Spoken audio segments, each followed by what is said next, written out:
నవరసంబులుకు నాట్య మయూరియై మూల శబ్దంబుల మోక్షహంస. నవరసంబులుకు నాట్య మయూరియై మూల శబ్దంబుల మోక్షహంస.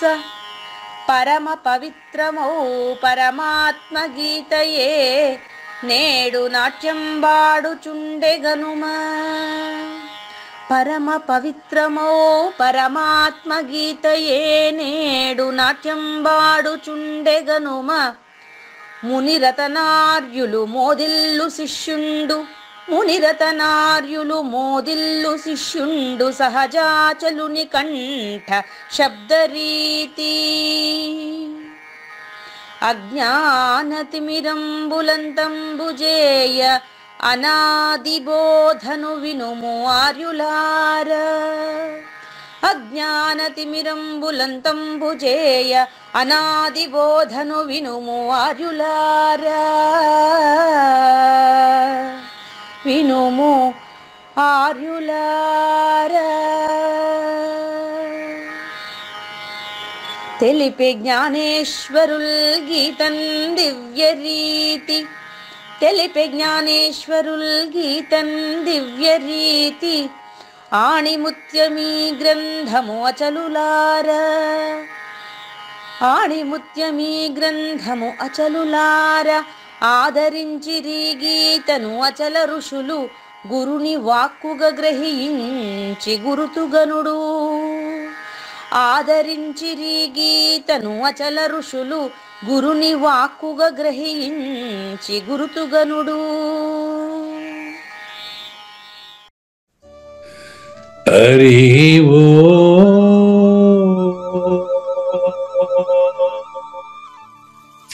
శ్రీ గురుభ్యో నమః.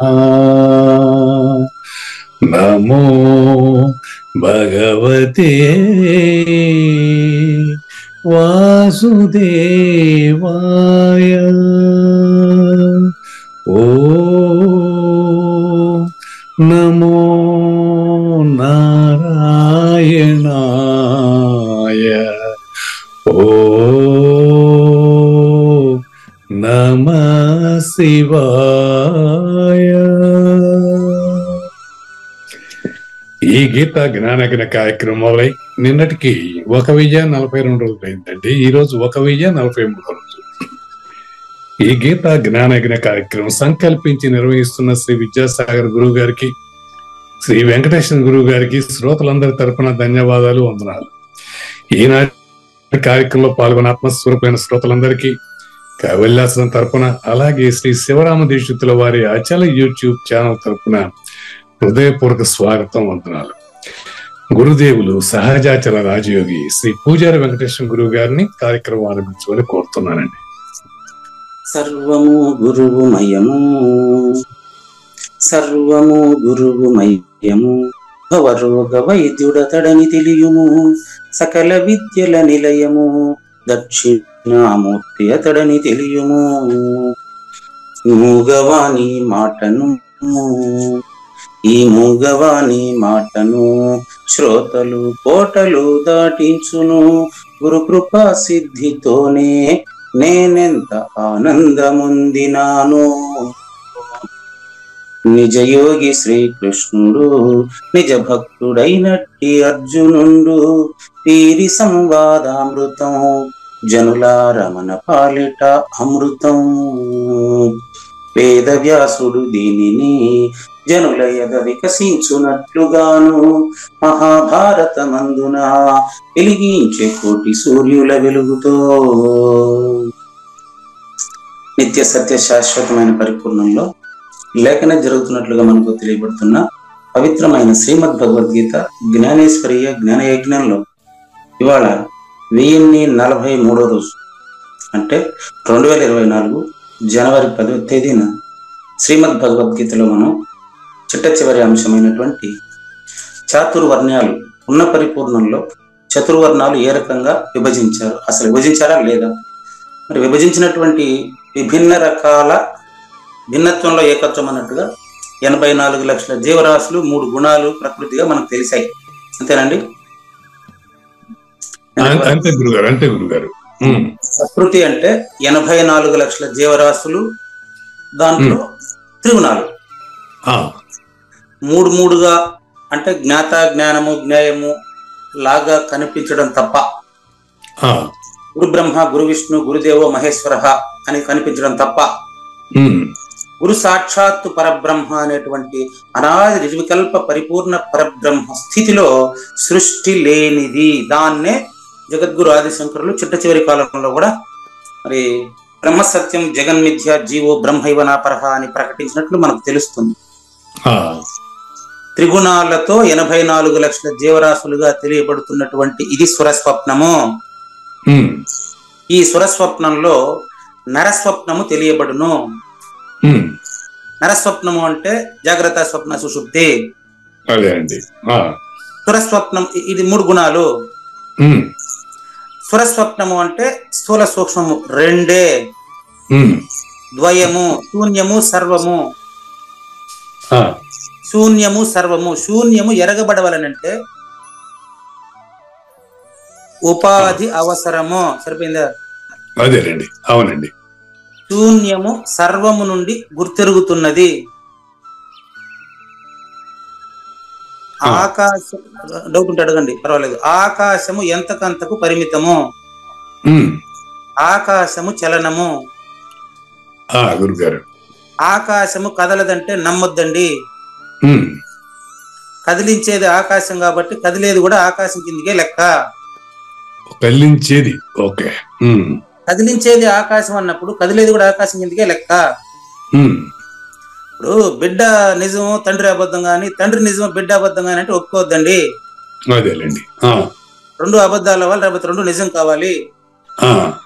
కాబట్టి మనకు శ్రీమద్ భగవద్గీత 18 అధ్యాయాల సారాంశంలో 18వ అధ్యాయంలో 40 శ్లోకాల పెట్టి చూసినప్పుడు మనం నతదస్తి పృథివ్యాం వా దివి దేవేషు వా పునః సత్వం ప్రకృతి జైర్ముక్తం యదేభిః స్యాత్ త్రిభిర్గుణైః.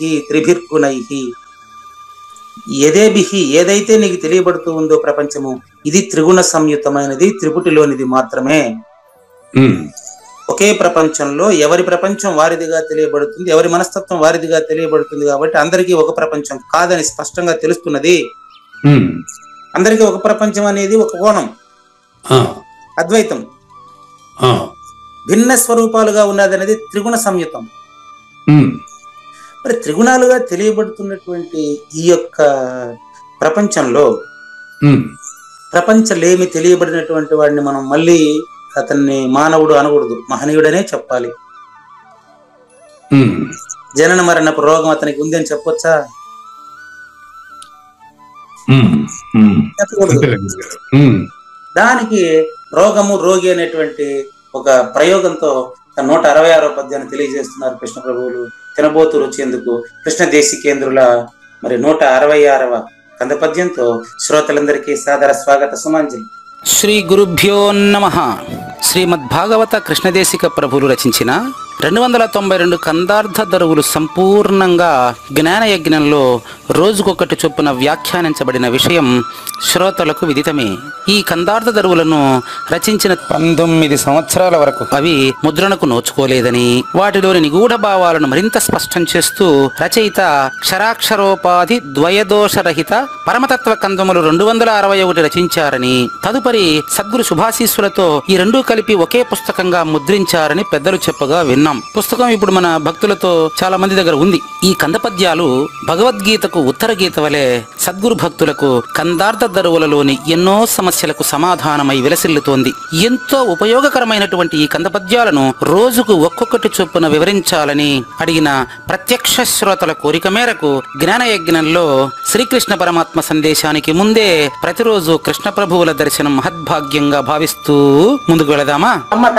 రోగపు చేష్టలు బోయిన రోగము గలదనిన మాట్కి రోయక నిన్ను నీ గుర్తెరుగుట మణగిన నేగలనన నీదు మాట నిశ్చయమటరా.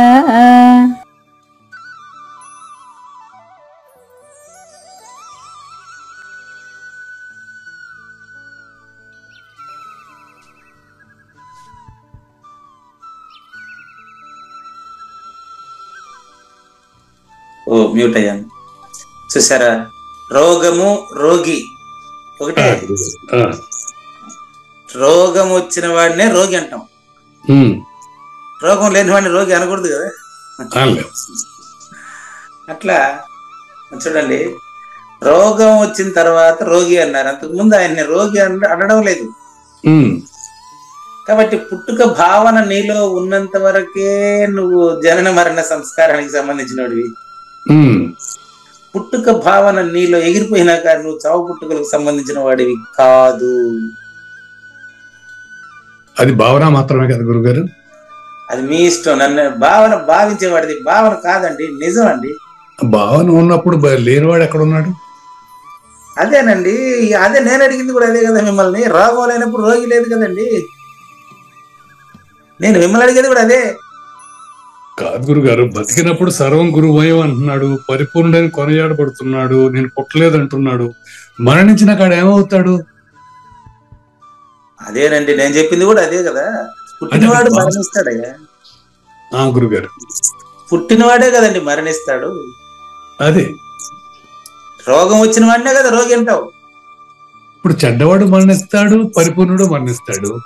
మళ్ళీ ఇద్దరు ఉండాలి, ఇద్దరు లేరని కదా చెప్పేది. రెండు భావనలు ఉన్నాయి, మంచి చెడులు రెండు లేవండి. రెండు భావనలు మీ నుంచే వస్తున్నాయి. చెడ్డ భావన మంచి భావన అనేది మీ నుంచి వస్తున్నాయి. నేను పంచభూతాలంతా ఒకే రకంగా తీసుకొని ఆకాశానికి అతీతంగా ఉండే పరిపూర్ణాన్ని సృష్టిని రెండుగా చెప్తా ఉంటే మళ్ళీ మీరు మూడులోకి దిగారు. ఓకే, మంచివాడుగా చెడ్డవాడుగా భావించేవాడు మూడోవాడా? వాడే. బాగా గమనించండి, ఈ మంచివాడుగా చెడ్డవాడుగా భావన తీసుకుని వచ్చిన ఆయన నాగేశ్వర ప్రసాద్ రెండుకంటే మూడా? మూడు కాదు కానీ వాడు వీడు కాడు కదా గురుగారు. ఎట్లా అవుతుంది? ఇప్పుడు మనం మొన్న కాంట్రవర్షియల్ గా ఒక అతని గురించి మనం మాట్లాడాము.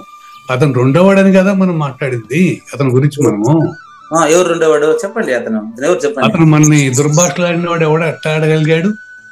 ఓహో, మీరు ఇంకా అది వదలలేదా? దుర్భాషలాడిన వాడు ఒకసారి ఆడినాడు. బాగా గమనించండి. ఇప్పుడు అతని జ్ఞాపకాలు మీలో ఉన్నాయి. ఇప్పుడు ఆయన నిద్రపోతాడు పాపం, ఇప్పుడు ఆయనతో సంబంధం లేదు ఇది. అదంతా ఇప్పుడు మన భావన. దుర్భాషలాడిన వాడిని కూడా నేనుగానే భావించగలదు. మీకు చెప్పిందా? రెండో నేనులోనే మూడో నేను ఉండేది, మూడో నేనులోనే రెండో నేను ఉండేది. ఒకప్పుడు దుర్భాషలాడినటువంటి రత్నాకరుడికి అర్థం అది కాదంట. రత్నాకరుడు అంటే దారిదప్పుడు దొంగని కాదంట అర్థం. ఇప్పుడు రాబోయే శ్లోకంలో వస్తుంది. ఒకప్పుడు దుర్భాషలాడిన వాడు నిన్న కూడా చెప్పి కొడుకు నాగేశ్వరరావు ఫోన్ చేసి, గురువు గారు మీరు ఇంకా 99 తప్పులు ఆయన ఉండేది అనుకుంటా ఉండారా? లేదండి, ఆయన ఇదే 100వ తప్పు, ఆయన మారిపోయినాడు అంటున్నాడు. అంటే ఈయన భావన అట్టుంది. మీ ఇద్దరికి చూడండి, జస్ట్ ఎగ్జాంపుల్ అంతేనండి. ఉడుపూడి నాగేశ్వరరావు, కావూరు నాగేశ్వర ప్రసాద్, ఇంటి పేరులోనే తేడా, పేరు ఒకటే మీ ఇద్దరికి. కానీ ఆయన ఏమంటున్నాడు, గురువు గారు ఈ దుర్భాషలాడినటువంటి వ్యక్తి ఇంకా పూర్తిగా మారిపోయినట్టే. మీరన్నట్టు ఇది మొదటి తప్పు అని, ఇంకా 99 తప్పులు ఆయన మాట్లాడతాడని మీరు ఎందుకు అనుకుంటారండి?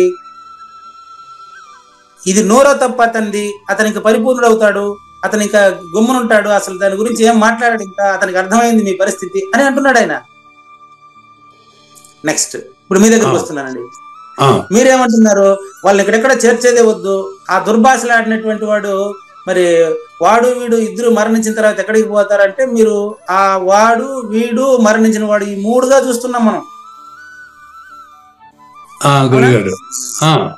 మనస్తత్వాన్ని మాత్రమే చూసేటువంటి వాడు దానికి మనసుకు వేరుగా ఉండి చూస్తాడు. ప్రూఫ్ ఇస్తా, ఇప్పుడే ప్రూఫ్ ఇచ్చేస్తాం మీకు. మీరు అడిగినారు కాబట్టి అండి, నేను చెప్పలేను. లేకపోతే ఆయన ఏమంటున్నాడు, సద్గురు శ్రీ నిర్మలానందాతీత మైలపల్లి రాజారావు అని పలకరిస్తాడు కుడుపూడి నాగేశ్వరరావు. అతన్ని ఎంత దుర్భాషలాడినప్పటికీ, ఎన్ని తిట్టినప్పటికీ, కుడుపూడి నాగేశ్వరరావు గారిని ఎంత ఎగతాళి చేసినప్పటికీ సద్గురు శ్రీ మైలపల్లి రాజారావు గారిని పలకరిస్తాడు కుడుపూడి నాగేశ్వరరావు. నేనైనా అలాగే చేస్తాను. అవునండి, నేనైతే చెప్పేది. అప్పుడు మీరు రెండోవాడు గురుగారు. నెక్స్ట్ మళ్ళీ అభయానందం గారు నిన్న ఆయనకు పర్సనల్ గా ఫోన్ చేసి మాట్లాడారట. ఏమయ్యా నీకు ఏదైనా ఉంటే అడిగి తెలుసుకోవాలి, ఎవరు నిన్న ఏం పని, అది ఎంత అన్ని గ్రూపుల్లో అది పెడతా అంటే అప్పుడు ఆయన చెప్పారట అభయానందం గారికి, లేదు గురువు గారు మీరు మా సభకు రాలేదని నేను ఆ విధంగా మీ మధ్య బ్లేమ్ చేశానండి, ఏమనుకోబాకండి అంటాడండి. అంటే మీరు చెడ్డవాడు మంచివాడు ఇద్దరు ఆయనలోనే ఉండారా, వేరే అన్ని జనం వచ్చినా? చెడ్డవాడు మంచివాడు అతను ఉన్నారు. కాబట్టి మంచి చెడుల రెండు వేరు వేరు అనుకుంటే మనం ఇంకా భ్రమలో ఉన్నట్టే. అంటే గురుగారు చిన్నది ఏమనుకోవద్దు మీరు, చివరిలో మరణంలో క్రియలు ఆగిపోయినాయి, ఉన్న భావం ఏదైతే మనం పరిపూర్ణమైన భావం కలిగిందో ఆ భావం కూడా మరణంతో పోదంటారా? పోయినాక ఉంటుందంటారా? ఆన్సర్ చెప్పనేనండి. అసలు మరణ భావనే కలగదండి పరిపూర్ణుడికి. మరణ భావన కలిగేది జన్మించిన భావన ఉండేవాడికి కదయ్యా. జన్మించిన భావన మిగిలి ఉంటేనే మరణం ఉంటది. బాగా గమనించండి, చిన్న ఉదాహరణ చెప్తాను ఇక్కడ. మరణ భావనే రాదండి పరిపూర్ణుడికి. ఎందుకు వస్తుంది? బాగా గమనించండి, జన్మించిన భావన బలంగా ఉండేవాడికి మాత్రం నేను చచ్చిపోతాననే భయం ఉంటదండి. బాగా గమనించండి, ఇక్కడే చూడండి, ఈత వచ్చేసిన వాడికి నీళ్ళలో పడిపోతాననే భయం ఉంటుందా? ఇంకా హాయిగా ఈదుకొని వస్తానని కులాసా ఉంటుందా? అవును. ఈత వచ్చేసిన ఇద్దరు పోతున్నారండి, ఒకడికి ఈత రాదు, ఒకడికి ఈత వచ్చు. అరే వంతెన సర్లేదు, ఒకవేళ మీరు పడిపోతే కష్టం అని చెప్తే వాడు ఏమంటాడు? వెంటనే చెప్తా నాకేం పర్లేదు నేను ఈదుకొని వస్తాను అంటాడు లేదా? అవును. మరణాన్ని స్వాగతించేవాడు పరిపూర్ణుడండి. అది కాలానికి సంబంధించి, యముడికి సంబంధించిన వాడు. యముడికి అతీతుడు కదయ్యా. వాడు ఎందుకు మరణం గురించి ఎందుకు భయపడతాడు? వాడు అసలు మరణం ఆలోచన వాడికి ఎందుకు ఉంటది? రోగికి మాత్రమే రోగం భయం. రోగి నయమైంది. వినండి, ఇక్కడ పద్యం కూడా అదే. రోగపు చేష్టలు బోయిన, జన్మించిన భావన నశించిన, రోగము గలదని. జన్మించిన భావన నశించిన వాడికి మరణ భావన ఎక్కడి నుంచి వస్తుందని ప్రశ్న. పరిపూర్ణ ప్రబోధ అట్టుంటది.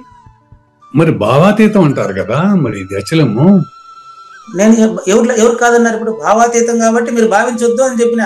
మీరు ప్రతిసారికి దాని గురించే భావించేవాడు ఉంటాడు. మీరు అది భావిస్తుందా? కొన్ని పరిపూర్ణం ఏదైనా ఆలోచన కలిగి ఉందా?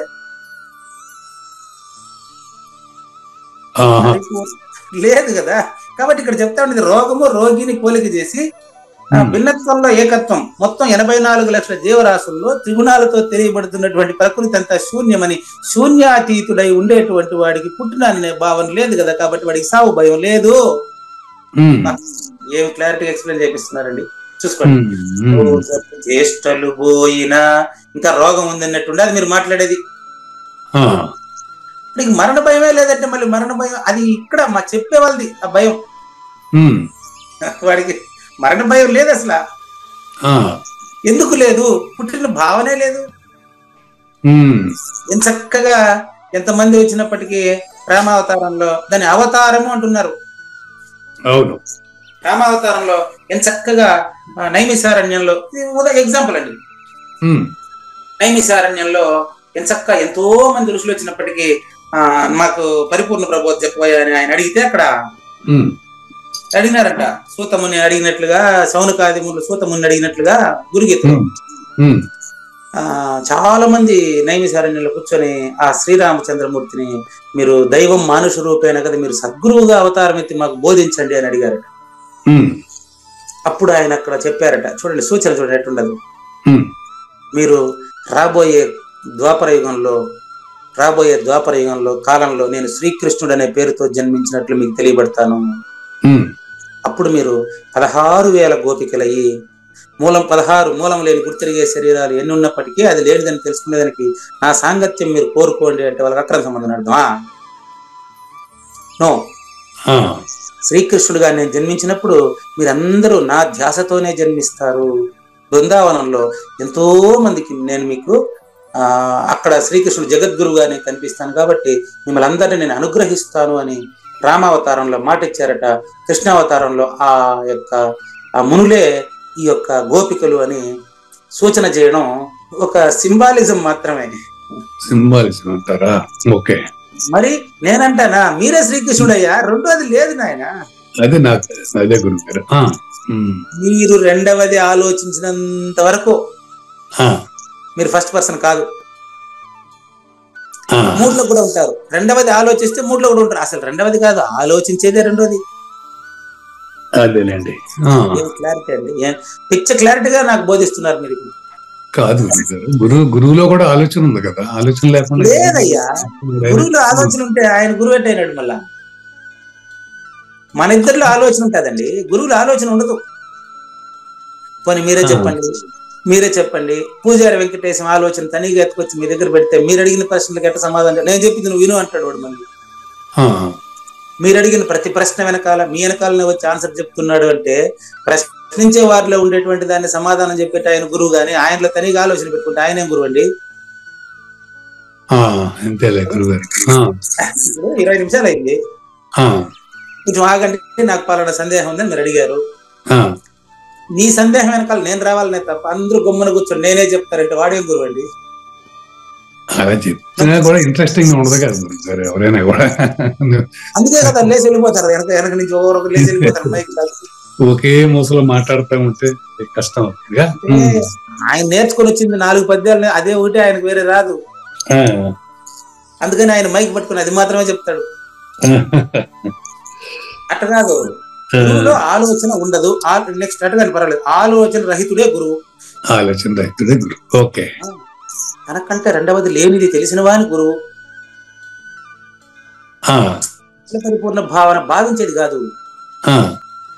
There is no activity. సద్గురువులో ఏం యాక్టివిటీ లేదు. అందుకనే కదా శూన్య సింహాసనం మీద కూర్చోండేది ఆయన.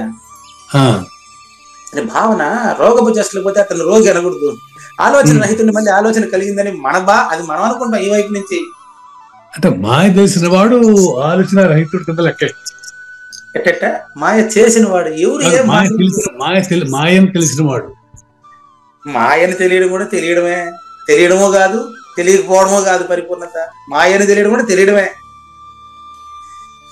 మీకేం తెలిసినప్పటికీ దానికి అతీతమైంది పరిపూర్ణం. అందుకని నిన్న గాయత్రి గారు మెసేజ్ పెట్టారు బెంగళూరు నుంచి, భలే స్పష్టమైన మీ ఇలాంటి ప్రశ్నే. శ్రీ వెంకటేశ్వరుడు చిత్తములోనున్నవాడు ఈవలేది యావలేది ఇతని దాసునికి. దీని అర్థం చెప్పండి అన్నారు. ఏమండి, ఈవల ఆవల ఉంటే మధ్యలో గుర్తుందని అర్థం. దేనికి ఈవల ఆవల అంటా ఉండేది? గాయత్రికి. అదే కుడుపు కావూరు నాగేశ్వర ప్రసాద్కి ఈవల ఆవల పరిపూర్ణం ఉంది కదా అని మీరు చెప్పేది. అసలు ఈవల ఆవల అని చెప్పేదానికి నువ్వు ఏడుండవా? అక్కడ అన్నమయ్య సూచన ఒకే భావం చూడండి. రోగి ఉంటేనే రోగం చెప్పాలా? గురుగారు రోగి లేకుండా రోగం చెప్తావా? రోగి లేకుండా రోగం చెప్పలేము. ఈ పద్యం అదే. అందుకనే పరిపూర్ణుడు పరిపూర్ణము ఒకటే, రోగము రోగి ఒకటే. పరిపూర్ణుడు అశరీరుడు అంటుంటే మళ్ళీ ఆయన సస్తే ఏమవుతాడంటే శరీరం ఉంటే సత్యకథ. ఆయనకు శరీరమే లేదంటుంటే మళ్ళీ ఆయనకు సావెట్టు వస్తుంది. భావన మాత్రంగా అలా అవుతుందా? ఓకే, భావన నీది, భావన భావించేవాడిది వీడిది భావన. అన్నమయ్య చెప్పింది ఆ వైపు నుంచి. ఇప్పుడు మీరు కావూరు నాగేశ్వర ప్రసాద్ ఆలోచించేది ఈ వైపు నుండి, అన్నమయ్య చెప్పేది ఆ వైపు నుంచి. ఎట్ట తెలుసా? అతని దాసునికి కాదు, ఇతని దాసునికి. అన్నమయ్యలో తిష్ట వేసినటువంటి అన్నమయ్యలో నీవు బయలు లోన ఉంటివి, మూలం లేకనే గుర్తు తిరుగుతుంటివి. నీవు బయలు లోన ఉంటివి ఉన్నారనుకుంటివి. మరి నీ యందు బయలు నిండి ఉన్నది ఎరుగనైతివి. అందుకే ప్రశ్నించారు మీరు మరణ తర్వాత ఏమైంది అని. మరి ఆ వనజాక్షమ్మకు రాసిన పాటలు రాసిన మీరు చూసినారు కదా. పుట్టుకే లేని నీకు సావెక్కడిది, పుట్టుకయే లేని నీకు వనజాక్షమ్మ, నీకు మరణం ఎక్కడున్నదే వనజాక్షమ్మ. ఇప్పుడు వనజాక్షమ్మ కథ కాదు ఇది, పాట రాసిన వాడి భావన. అక్కడ భావన ఉందా చూడండి, ఆ చరణంలో సూచన చూసుకోండి. పుట్టుకయే లేని నీకు వనజాక్షమ్మ, మరణం ఎక్కడున్నదే వనజాక్షమ్మ, మాట లేని బయలునా వనజాక్షమ్మ, మనకు మాటు ఎక్కడున్నదే వనజాక్షమ్మ. వనజాక్షమ్మ గాని పాట రాసేవాడు గాని ఉంటే రహస్యం ఉంటది. మాట ఎక్కడుంది, మాట ఎక్కడుంది, 2 అర్థాలు ఉన్నాడు. గురుగారు రహస్యాన్ని తెలుసుకునేవాడు పోయినాడే, రహస్యం ఎట్ట మిగులుతుందయ్యా? రహస్యాన్ని తెలుసుకునేవాడు ఉంటే రహస్యం ఎప్పటికీ బట్ట బయలు కాదు. రహస్యాన్ని తెలుసుకునేవాడు లేకుండా పోతే మరి తెలుసుకునేవాడు లేడు, తనిగా లేడు. అది తెలిసిన దానికంటే తెలియని దానికంటే వేరైనదని భావించి అందులో నువ్వు లేదని తెలియాలి. చాలా క్రిటికల్ గురుగారు ఇది బోధ. లేదు, అది క్రిటికల్ ఏం లేదు. అది ఉందన్నా సత్యం కాదు, లేదన్నా సత్యం కాదు, ఏమి అనకూడదు. అది ఏమని బాబు. ఇప్పుడు మీరు చెప్పిన సూచనే, ఏమని అనరాని తత్వం అది పరిపూర్ణ మెరుకకు ఎరుగరానిది ఎరుకే కానిదది. ఎరిగేది కాదు కదా. మరణం చెప్పినామంటే జననం ఉంటది, జననం చెప్తే మరణం ఉంటది. ఈ రెండింటికి మధ్యలో స్థితి ఉంటది. ఈ త్రిపుటికి సంబంధించింది నతదస్తి పృథివ్యాం వా దివి దేవేషు వా పునః. దేవేషు స్వర్గంలో కూడాను. స్వర్గం అంటే ఏమనుకుంటున్నారు? భావనే స్వర్గం, భావరహితం పరిపూర్ణం. స్వర్గం అనేది భావన ఏమైనా పోయించరా? చెప్పండి, ఎట్లుండదు వాళ్ళు? ఒకసారి అది అడ్రస్ కొంచెం చెప్పండి, నేను కూడా పోయిస్తాను. అది కరెక్ట్. అందుకనే క్షీణే పుణ్య మర్త్యలోకం విషయంతో ఒకే లైన్ వాడారు స్వర్గం గురించి భగవద్గీత మొత్తం మీద. ఒక్కటే 9వ అధ్యాయంలో 19, 20, 20 శ్లోకాల్లో ఒక్కటే వాడారు. క్షీణే పుణ్య మర్త్యలోకం విశంతి తేతం భుక్త్వా స్వర్గలోకం విశాలం. నిజమే, స్వర్గం వస్తుంది, పుణ్యం వస్తుంది, రాయండి, దాన ధర్మాలు చేయండి, పొండి. కానీ క్షీణే పుణ్య మర్త్యలోకం విశంతి అంటే నువ్వు ఏ పుణ్యం ఆశించినప్పటికీ పుణ్యం నశించిన తర్వాత మళ్ళీ రావాల్సిందేనా లేదా? పోయినోడు ఖచ్చితంగా వస్తావు లేదా? రావాలి. మరి పుణ్యం చేసినందుకు నేను అడుగుతున్నాను, మీరు చేయొద్దనిలా చేయండి. మీకు ఏం జన్మ కావాలి ఇప్పుడు చెప్పండి? కోడా, కుక్క, నక్క, పాము, ఏది కావాలా? ఆడు మంచి జన్మ కావాలని కోరతాడు పుణ్యం చేసేవాడు. అదే ఏం దాని పేరు చెప్పండి. మంచి జన్మ అంటే ఏది? మంచి జన్మ అంటే సుఖం కోరేవాడే, పంచభూతాలతో కూడినటువంటి సుఖం కోరేవాడే. కాబట్టి ఎప్పుడు ఉండేదాన్నే సుఖం అంటారు. నువ్వు కోరేది సుఖం కాదు, కోరిక.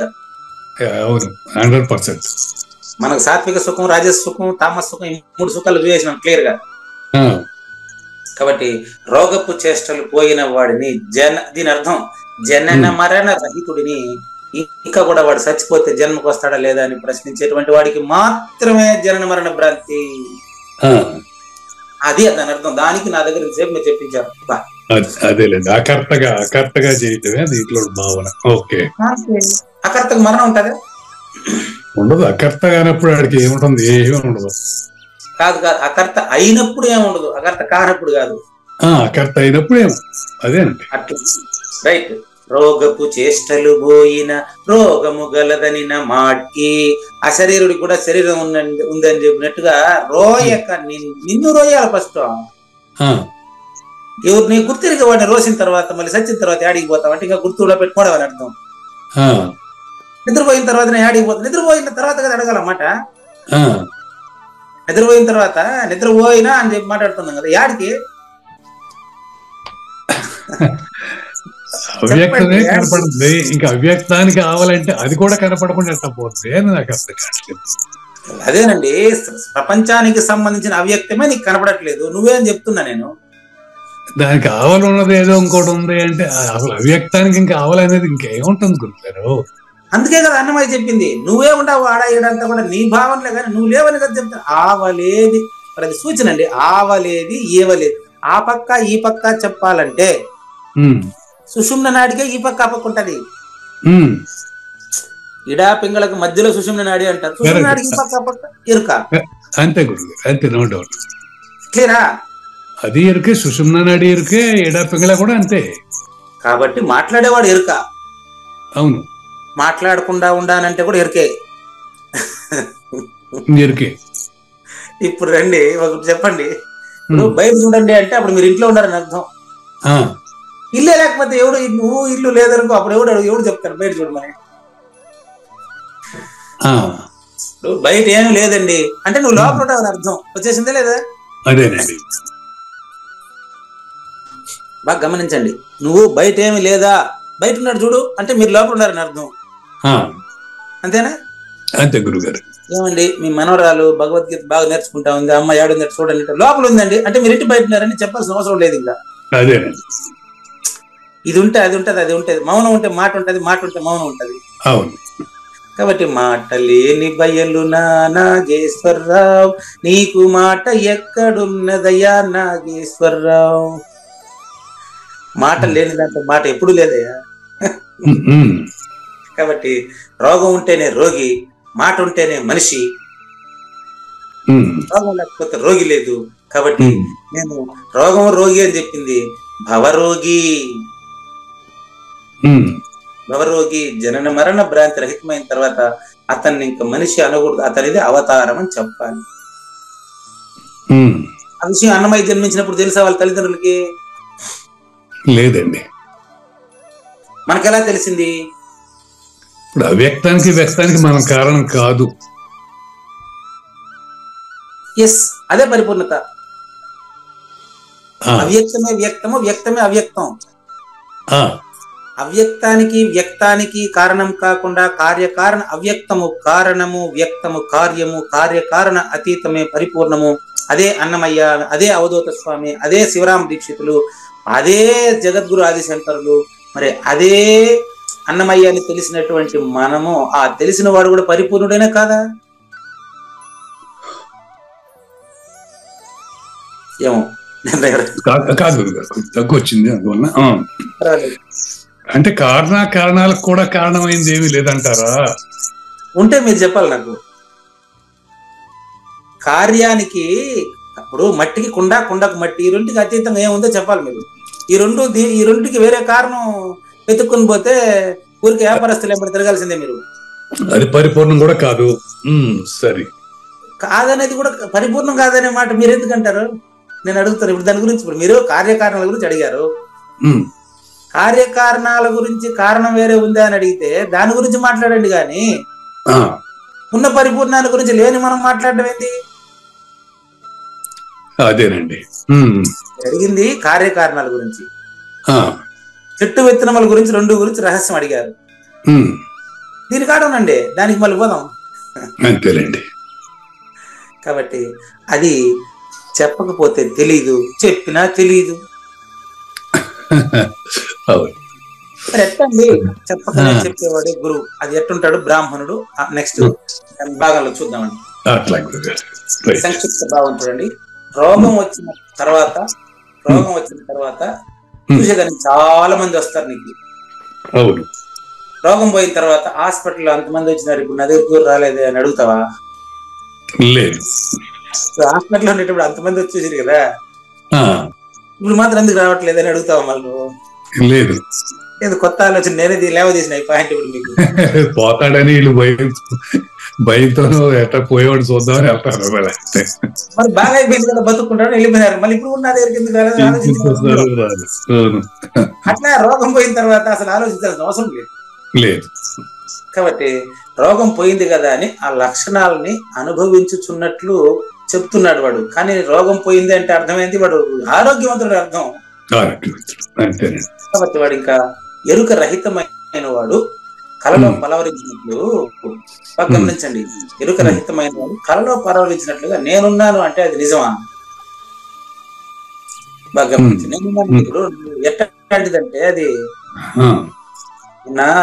మా ఆవిడకి, నా శ్రీమతి గారికి వాళ్ళ మేనమామ 100 రూపాయల కాగితాలు ఏంచి ఇచ్చినాడంట కల్లో.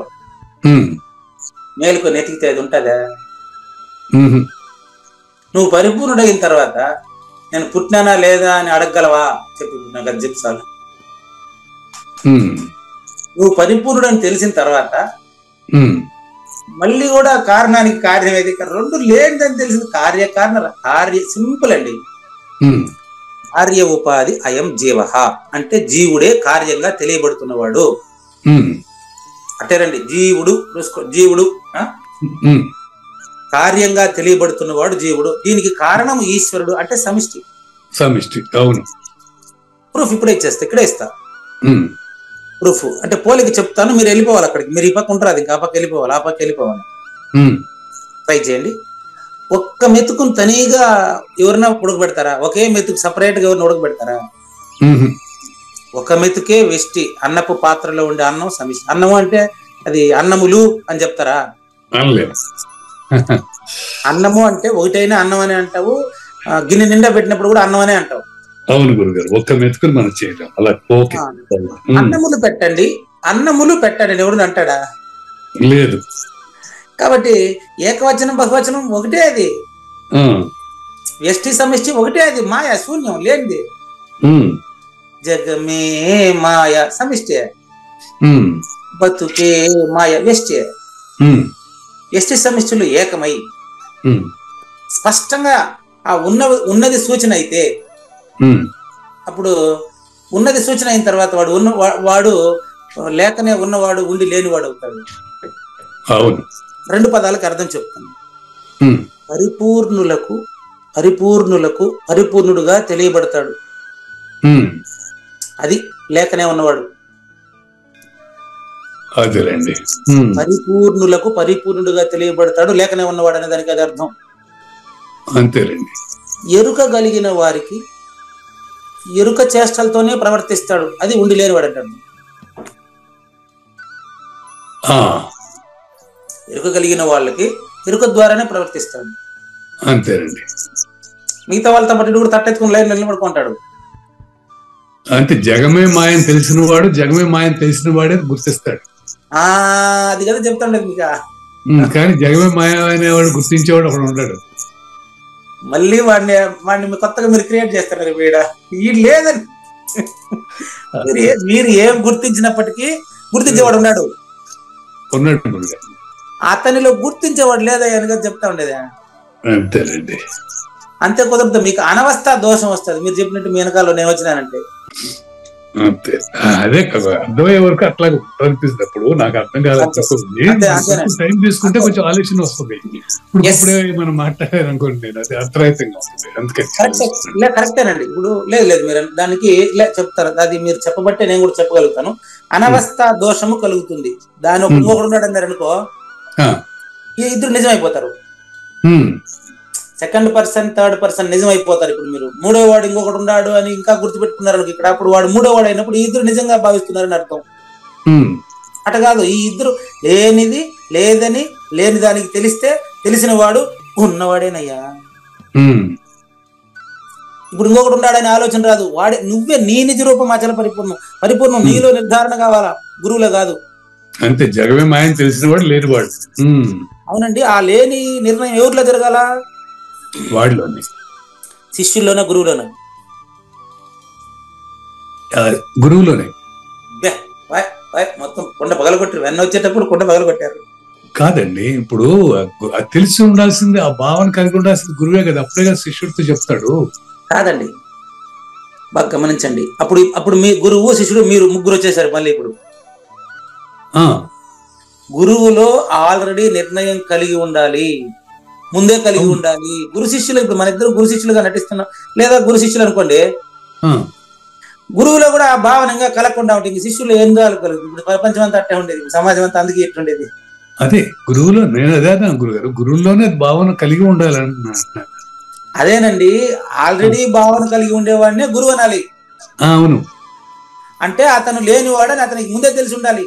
అది ఆల్రెడీ కలిగి ఉండాలంటారా? అవును అవును, రైట్. మరి లేకపోతే ఈడొచ్చి అని చెప్తాడు ఆయన నేర్చుకున్న చెప్పేది. అంతే గురుగారు, అంత కరెక్టే. ఆయన నేర్చుకున్న పద్యాలంతా చెప్పేదానికి పిలిచింది ఆయన. మనం ప్రపంచంలో జనాలకు సందేహాలు పోగొడతాడు కదా, గురు పదవి వచ్చింది ఆయనకి.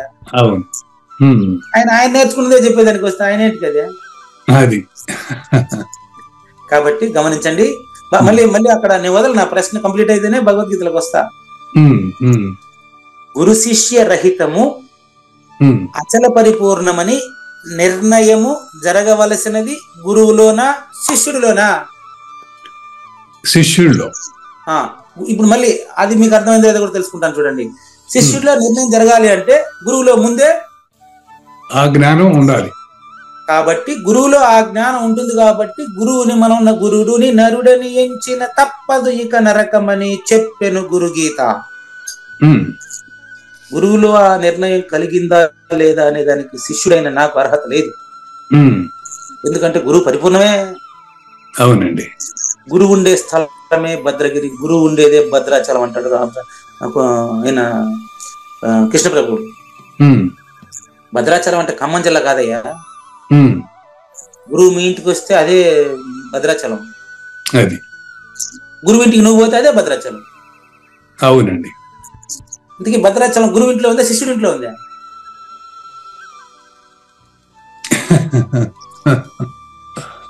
సింపుల్ అండి.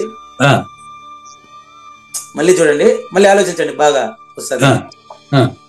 గురువు మీ ఇంటికి వస్తే అది భద్రాచలం, గురువు ఇంటికి మీరు పోతే అది భద్రాచలం. సర్వం గురుమయం, సర్వం పరిపూర్ణం. అది కామన్ పాఠం, అదే తేబాకండి. నీకెంత అర్థమైందో అది కావాలి నాకు. ఇప్పుడు భద్రాచలం గురువు ఇంట్లో ఉందా శిష్యుడి ఇంట్లో ఉందా? గురువింట్లో ఉంది. మళ్ళీ పగలు కొట్టారండి. అంతేకాదు గురువు గారు, భద్రాచలం ఎక్కడైతే ఉందో అక్కడ గురువు వస్తే భద్రాచలం అంటే గురువుతో పాటే భద్రాచలం ఉన్నట్టు కదా. అప్పుడు ఆన్సర్ ఏం చెప్పాలి మీరు? గురువు ఎక్కడ ఉంటే అక్కడ భద్రాచలం అని చెప్పాలి. అచ్చా, ఓ రైట్. గురుడు ఎక్కడ ఉంటే అక్కడ భద్రాచలం, అంతే అంతే. గురువు ఎక్కడ మాట్లాడుతా ఉంటే అదే భద్రాచలం. అదేనండి, అది ఈ క్లాస్ లో భద్రాచలమే ఈ క్లాసు. అవును. ఎందుకని భగవద్గీత కృష్ణ ప్రభువు కృష్ణ పరమాత్మ బోధిస్తున్నారు కాబట్టి ఇది భద్రాచలమే. అంతేనండి. భద్రాచలం అంటే అదే, భద్రమైన అచలం అని గుర్తెరగవలయును ఆయన రాశాడు కందార్థం. అదేనండి. భద్రాచలము అనగా భద్రమైన అచలమని బయలుగా గుర్తెరగవలయు అంటాడు. అది భద్రాచలం యాడుంది అంటే ఖమ్మం జిల్లాలో కాదు. గురువు ఉన్న చోట భద్రాచలం, గురువు ఉన్న చోట రామేశ్వరం. ఇది గురుగీత అనువాదం చేస్తుండడం వల్ల ఎన్ని దొర్లాయి. అవునండి. కాబట్టి అటువంటి సద్గురుమూర్తి ఎలాంటి లక్షణాలు కలిగి ఉండాలి? ఇప్పుడు బోధిస్తున్నటువంటి మనందరిలో అలాంటి లక్షణాలు ఉన్నాయా? ఇంటున్నటువంటి శిష్యుల్లో అలాంటి శూద్రుడు లాంటి లక్షణాలు నిజంగా ఉన్నాయా అని తెలుసుకునేదానికి మనం ఏం చేయాలంటే శ్రీమద్ భగవద్గీత 42వ శ్లోకంలో ఆ యొక్క బ్రాహ్మణుడి లక్షణాలు తెలుసుకుందాం రండి. తెలియజేస్తే ఇంకా 12 నిమిషాలు ఉంది.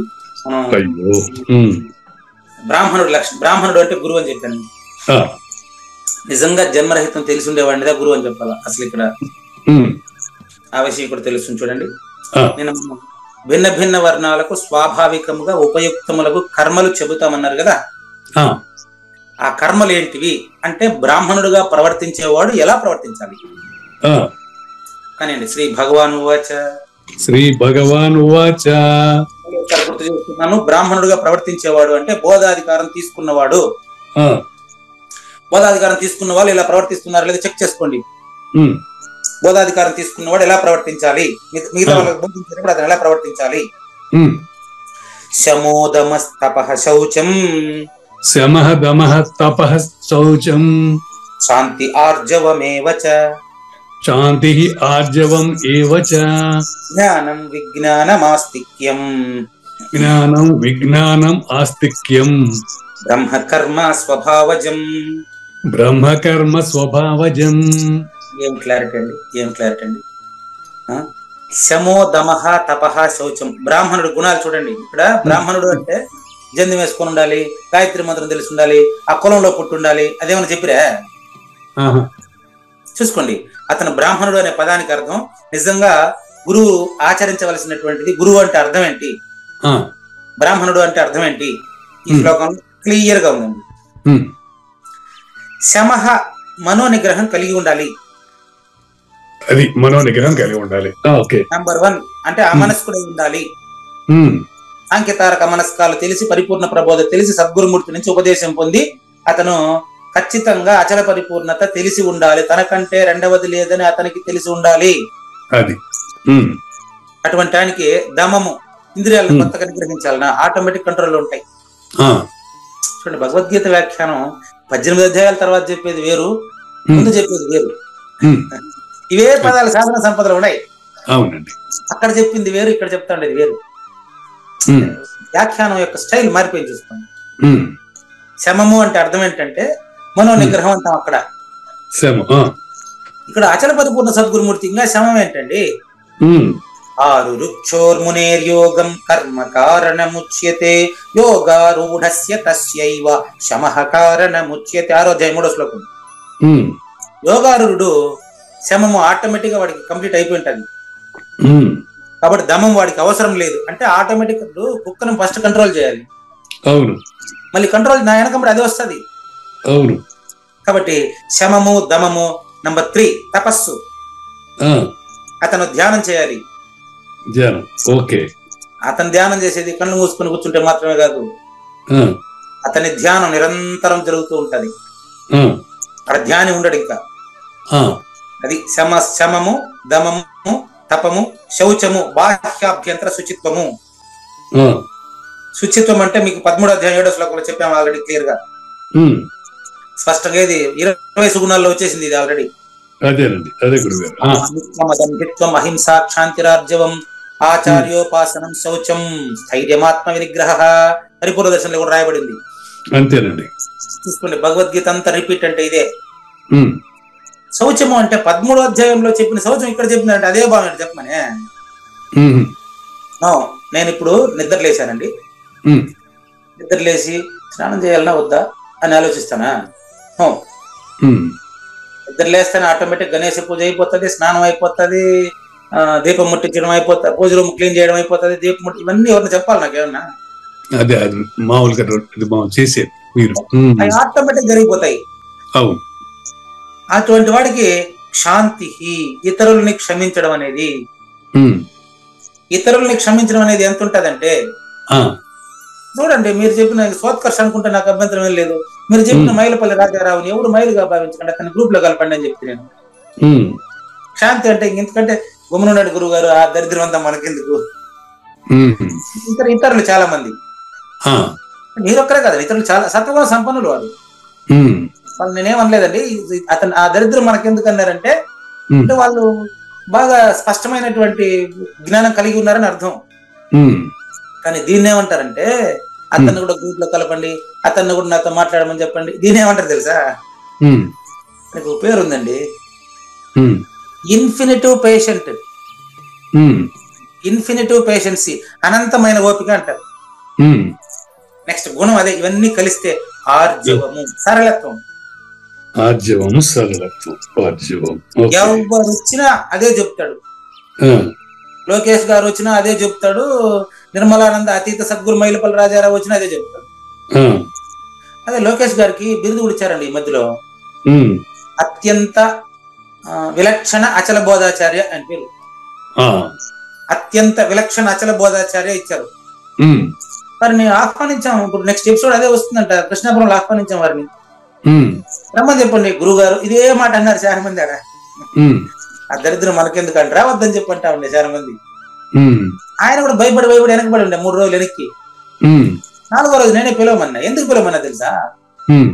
నిజంగా చెప్పాలంటే సద్గురు భక్తుడు లోకేష్ గారేనండి ప్రూఫ్ చెప్పేది. ఇప్పుడు 3 రోజులుగా నేను చెబుతున్నటువంటి వాక్యాలు ఒక్క అక్షరం పొల్లుపోకుండా విన్నాడండి. మిగతా వాళ్ళకంతా అతనే నిజమైన భక్తుడండి.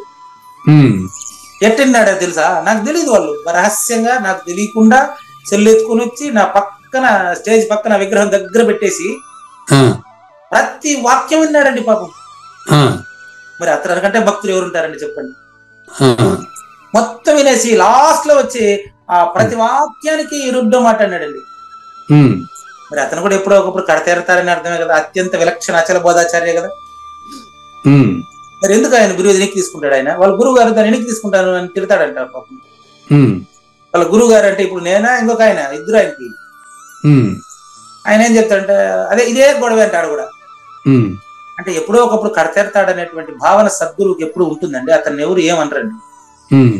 అంటే సద్గురువు ఏమనడు, అదే విషయం. కాబట్టి వాళ్ళ క్లారిటీ వచ్చేసింది ఇప్పుడు మీకు కదా. అంటే అత్యంత విలక్షణ అచల బోధాచార్యను పిలిపించండి. ఈ నా పక్కన అడుకోపారి గుయ్యి అంటా ఉంది. ఫోన్ చేసేస్తాడు మధ్యలో తెలియకుండా. అతనికి ఫోన్ వస్తుంది, వీళ్ళకి ఫోన్ వచ్చేస్తుంది. 3 రోజులు కంటిన్యూగా నా పక్కన శివ దగ్గర సెల్ పెట్టేసి ఉన్నారు. ఈ సెల్ ఎవరిదైతే ఉందో వాళ్ళకి ఫోన్ వచ్చేస్తుంది. అప్పుడు నాగేశ్వరరావు, కుడుపూడి నాగేశ్వరరావు ఎక్కువ పని పాపం. ఈ రికార్డ్ అంతా మళ్ళీ ఎడిట్ చేసుకుని ఇవన్నీ తీసుకుంటా ఉండాలి. కాబట్టి ఆర్జవం అనే దానికి చెప్పానండి ఇది మీకు.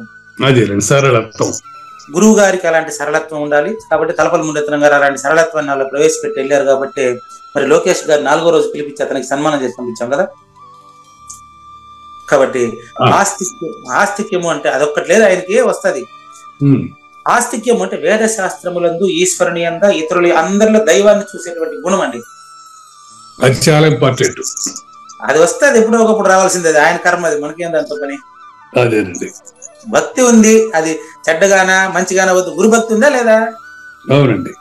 అంతే. అది నన్ను వ్యతిరేకంగా అనుకున్నా నాకు ఇష్టమే, నన్ను అనుకూలంగా అనుకున్నా నాకు ఇష్టమే, రెండు నాకు ఇష్టమే. ఎందుకని ఇక్కడ అనుకూలించేవాడు లేదు, వద్దనేవాడు లేడు. కాబట్టి జ్ఞానము అంటే వేద శాస్త్రాలను గురించి స్పష్టమైన జ్ఞానం ఉండి, ఇప్పుడు మీరు ప్రశ్నించినట్టు ఎట్ట ప్రశ్నించినప్పటికీ అతను దాన్ని చెప్పగలగాల, దాన్ని ఆన్సర్ చెప్పి ఆయన సంతృప్తి కలిగించగలగాల. అట్లా విజ్ఞానము అంటే అర్థం ఇక్కడ పరతత్వ విజ్ఞానం, అనుభవం అని అర్థం. అచల పరిపూర్ణ అనుభవము అని అర్థం విజ్ఞానం అంటే ఇక్కడ. మీకు జ్ఞాన విజ్ఞాన యోగంలో విజ్ఞానం కాదు ఇది. అదేనండి. అక్కడ చెప్పిన దాని భావం ఇది. అక్కడ ఏం చెప్పారు? ఏది తెలుసుకుంటే ఇంకేమీ తెలియాల్సిన అవసరం లేదు, అది చెప్తానన్నారే. అవును. అది తెలుసుంటేనే ఆయన గురువు, అప్పుడే ఆయన బ్రాహ్మణుడు అనాలి. అది మిగతా బోధాధికారం తీసుకుంటే కూడా ఆయన శూద్రుడే. అవును. మిగతా వాళ్ళు బోధాధికారం తీసుకుంటే వాళ్ళు శూద్రులనే చెప్పాలి. మనతో వద్దనేవాడే బ్రాహ్మణుడు. అది చూసుకోండి. కాబట్టి ఏవా ఇవన్నీ కూడా బ్రహ్మకర్త స్వభావజము, బ్రాహ్మణుల డ్యూటీగా భావించండి. చూసారా?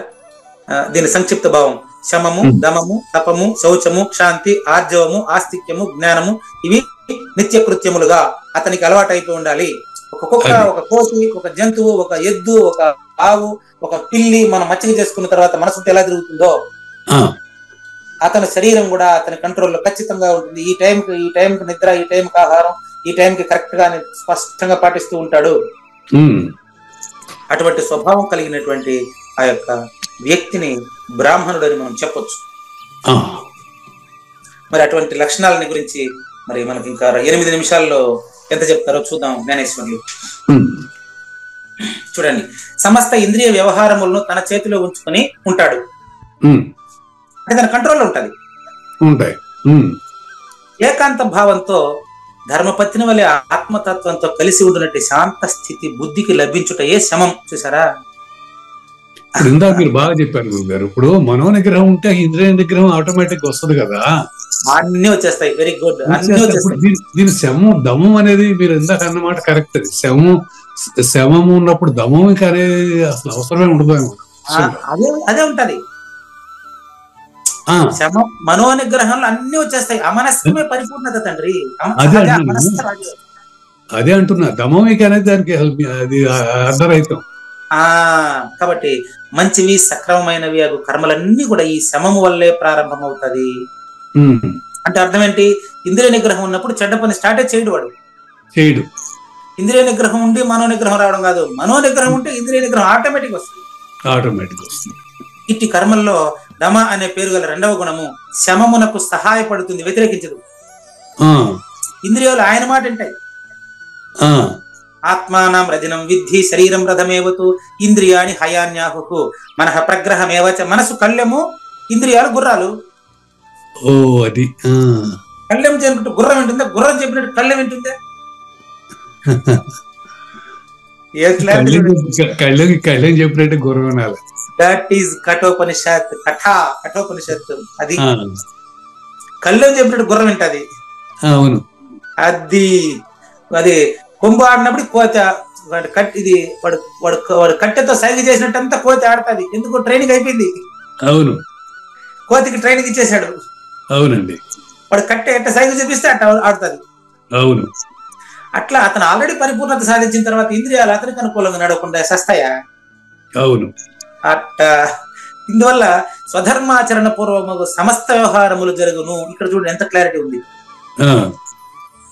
స్వధర్మాచరణ అనే పదానికి అర్థం చెప్పాలి. అంటే బేసిక్గా మీకు కొంచెం స్లో ఉన్నారని కొంచెం వివరంగా చెప్దామని.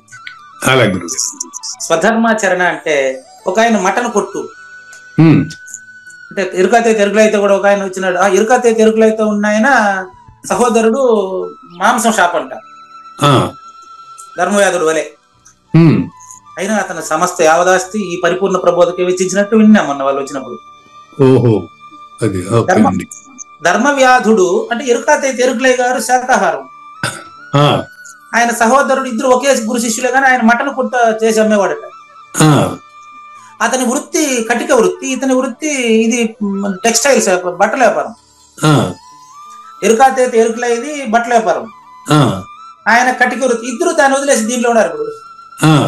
అంటే వాళ్ళ పిల్లలకి దాన్ని అప్పచెప్పేసి పూర్తిగా బ్రాహ్మణ వృత్తిలో ఉన్నారన్నమాట. అది వృత్తి మనిషికి డిఫరెంట్. ఓకే. కానీ అదే స్వధర్మం అంటే ఇప్పుడు ఆయన మాంసం కొట్టినందువల్ల ఆయనకేం దోషం అంటుకోలేదండి. ఈయన బట్టల వ్యాపారం చేయడం వల్ల అది ఈయనకు అంటుకోలేదండి. అది మా అబ్బాయి డిగ్రీ చదివేటప్పుడు బట్టల వ్యాపారం స్టార్ట్ చేసేటప్పుడు గోవింద్ రెడ్డి గారు చెప్తారు, కృష్ణ టెక్స్టైల్స్ గోవింద్ రెడ్డి గారు, పుత్తూరులో టెక్స్టైల్ అనుభవం బాగుంది ఆయనకి. ఆహా, డాక్టర్ పూజారి వెంకటేశ్వర కొడుక్కి జౌలింగుడు పెట్టిస్తా అన్నాడు.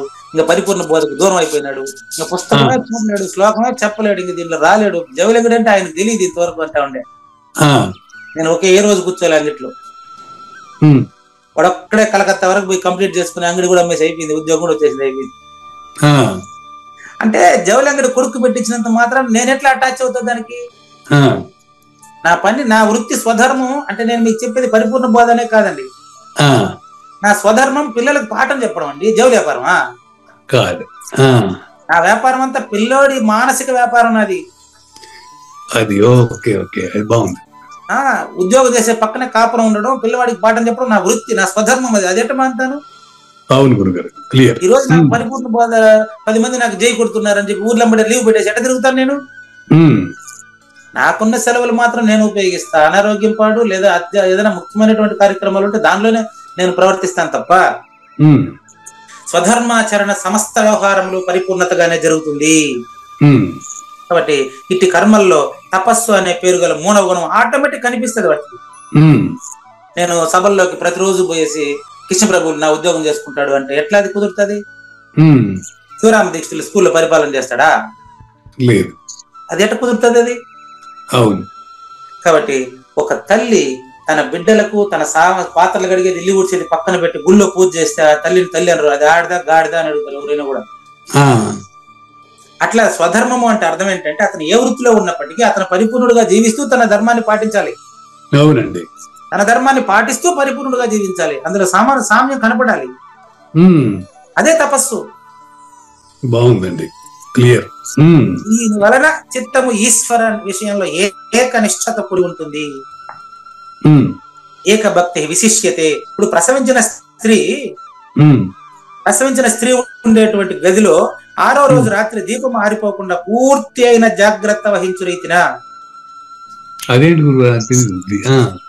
అది స్త్రీలకు సంబంధించిన విషయం, వాళ్ళు తెలుసుకుంటారు. ప్రసవించిన స్త్రీ గల గదిలో 6వ రోజు రాత్రి దీపం ఆరిపోకుండా పూర్తయిన జాగ్రత్త వహించు రీతిన. అంటే మహిళ వాళ్ళకి 5 రోజులే ఉంటుంది, 6వ రోజు కంప్లీట్ గా మహిళ వాళ్ళకి తొలగుతుంది అని అనుకుంటారే, మరి తెలియదు నాకు.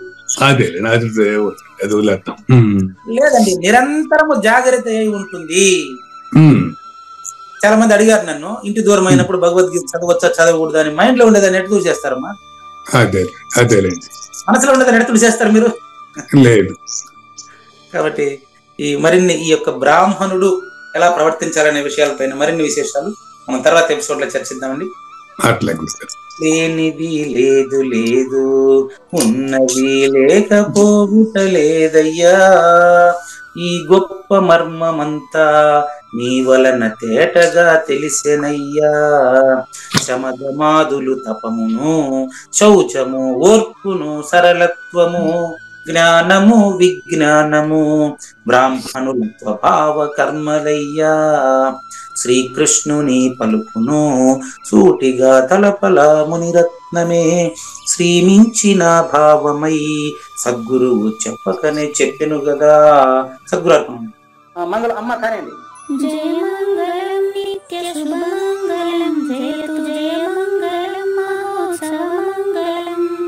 జయ మంగళం నిత్య శుభమంగళం, జయతు జయ మంగళం మహోత్సవ మంగళం.